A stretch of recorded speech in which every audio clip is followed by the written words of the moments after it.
जब आप लगातार किसी को बदलने की कोशिश करते रहें तो रिश्ते की मिट्टी सूखने लगती है। ये महसूस हुआ है ना कभी? ठहरिए, मैं नहीं कह रहा कि किसी बदलाव की इच्छा गलत है, पर अक्सर ये इच्छा आपके भय, अकेलेपन और अपेक्षाओं से जुड़ी होती है। ओशो प्रेरित नजर से देखें तो ये एक परीक्षा है।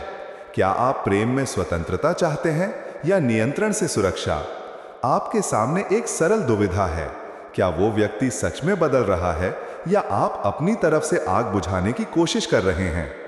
अक्सर दर्द ऐसे समय पर आता है जब आपकी उम्मीदें बार बार ठोकर खाती हैं, जब शब्द मिलते नहीं या जब वही पुराने पैटर्न लौट आते हैं। ये दर्द असल में दो चीजें बता रहा होता है। आपने किसी में कुछ देखा था और अब वो देखने वाला आप बदलना चाहते हैं। कारणों को समझना जरूरी है। पहले, मनोवैज्ञानिक स्तर पर आपका बदलने का आग्रह कई बार असुरक्षा से आबाद होता है। आप सोचते हैं, अगर वो ऐसा नहीं होगा तो मैं सुरक्षित नहीं रहूंगा। ये चिंता प्रायः बचपन की सिकुड़न या पिछले रिश्तों की चोट से जुड़ी होती है। दूसरी ओर, ऊर्जात्मक रूप में, जब आप विरोधाभास से प्यार करते हैं तब आप उस विरोधाभास को मिटाने की कोशिश करते हैं, मानो वही विरोधाभास आपकी ही शांति का कारण हो। तीसरा कारण संकेतों की गलत पढ़ाई है। नजर की कमी, टच का फर्क, आवाज में बदलाव या समय बिताने का पैटर्न। आप इन संकेतों को व्यक्तिगत हमला समझ लेते हैं। इन कारणों से तीन खास नतीजे बनते हैं। पहला, बदलने की कोशिश अक्सर दबाव बन जाती है। ये उभरते हुए भय को और गहरा कर सकती है। दूसरा, जब आप किसी के सत्य को बदलने की कोशिश करते हैं तो आप उसकी स्वतंत्रता छीनते हैं, और वही स्वतंत्रता रिश्ते में आकर्षण और विश्वास लाती है।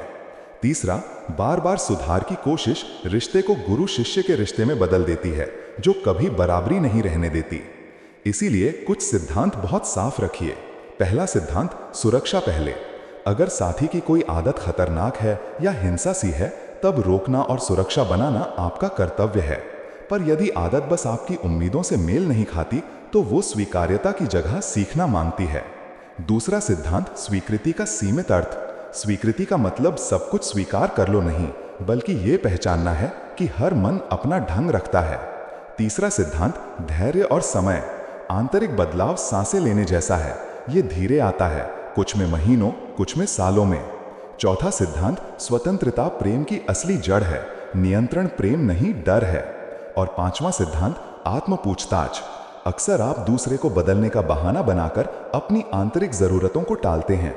ये आपकी परीक्षा है, ना कि केवल उनके ऊपर आरोप। ठहरिए, एक पिवट बात कहूंगा। अक्सर हम बदलने को तभी छोड़ देते हैं जब हमारी उम्मीदें टूटकर थक जाती हैं, पर यही थकावट दोनों के लिए विष बन सकती है। इसीलिए नियंत्रण छोड़ना और समझदारी से सीमाएं बनाना दो अलग काम हैं। कंट्रास्ट देखिए, छोड़ना जहां प्रेम की भाषा है, सीमाएं जहां स्वरक्षा की जरूरत। इन्हें मिलाकर चलिए। अब व्यावहारिक करने की दिशा। क्या करें, क्या न करें, साफ तरीके से। क्या करें? पहले अपने भीतर रुको, 3 गहरी सांसें लो और पूछो, क्या मैं इस बात से डर रहा हूं? ये सवाल आपको प्रतिक्रिया से पहले सोचने का फायदा देगा। संकेतों को नोट करिए। उनकी आंखों का ठहराव, स्पर्श का तरीका, आवाज की गर्माहट, समय बिताने की लंबाई। ये सूक्ष्म आकलन कह सकता है, क्या ये असुरक्षा है या असल बदलने की मंशा? छोटे छोटे प्रयोग मांगो, बड़े अल्टीमेटम्स मत दीजिए। उदाहरण के लिए, हमें क्यों ना एक हफ्ते के लिए रात की फोन वेटिंग कम करें और एक साथ ठहर कर बात करें। अपनी सीमाएं साफ बताइए, क्रोध से नहीं, अपनी जरूरत से। मैं बताता या बताती हूं कि मुझे क्या चाहिए और आप सोचिए क्या संभव है। अपना काम करें, आत्मचिंतन, ध्यान, अपनी इच्छाओं की जड़ तक पहुंचना। कभी कभी साथी में परिवर्तन तभी संभव होता है जब आप अपनी दुनिया शांत कर लेते हैं। क्या न करें? लगातार सुधार, उल्टी टिप्पणियां, सलाह थोपना या सार्वजनिक आलोचना मत कीजिए, यह दबाव बनाता है। खामोशी में रंजी सूचित सजा मत दीजिए।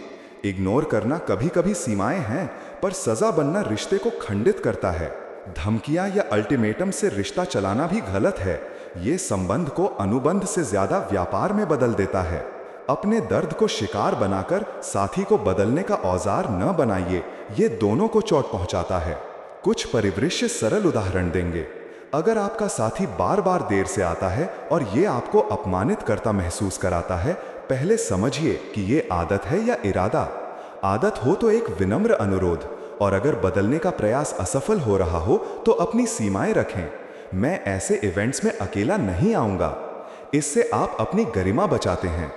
दूसरी ओर, यदि साथी किसी गहरी आदत को बदलने की कोशिश कर रहा है, तब कुछ समय दीजिए और छोटे बदलावों को स्वीकार कीजिए। प्रगति धीमी भी हो सकती है, पर वो वास्तविक हो सकती है। तीसरा परिदृश्य, जब साथी सुधार करता नहीं बल्कि विरोध करता है, तब ये संकेत है कि वो अपनी पहचान बचा रहा है। ऐसे में समझदारी से निर्णय लेने के लिए आप दोनों को अलग से सोचना चाहिए। ऊपर से नीचे आने वाला सार ये है, प्रेम में बदलने का आग्रह प्राकृतिक है, पर बदलने की कोशिश तभी सफल और स्वस्थ होती है जब वो सम्मान, सुरक्षा और स्वैच्छिकता पर टिका हो। जब आप किसी को ताकत से मोड़ने की कोशिश करते हैं, तब आप असल प्रेम को खो देते हैं, और जब आप स्वीकार्यता और सीमाओं के साथ साथ धैर्य लाते हैं, तब प्रेम एक बंदरगाह बनता है जहां दोनों अपने अपने जहाज लाकर खड़े हो सकते हैं। और हां, याद रखिए उस शुरुआती सवाल को, जब आप लगातार किसी को बदलने की कोशिश करते रहें तो रिश्ते की मिट्टी सूखने लगती है। ये महसूस हुआ है ना? यही लाइन बीच में वापस आएगी। इसलिए एक बार फिर पूछिए, क्या आपकी कोशिश प्रेम से है या भय से? यह सवाल आपकी नींद बदल सकता है। अंत में एक उठाकर देने वाला विचार, प्रेम रूप नहीं, प्रक्रिया है। यह न किसी को तोड़ता है, न किसी को जबरदस्ती जोड़े रखता है। जब आप अपनी परीक्षा पास करते हैं, स्वीकृति की परीक्षा, तब आप समझते हैं कि कुछ बदलने नहीं चाहिए और कुछ बेहतर करने की जरूरत है। आपका काम है साफ सीमाएं, सहज प्रेम और खुद के भीतर काम करना।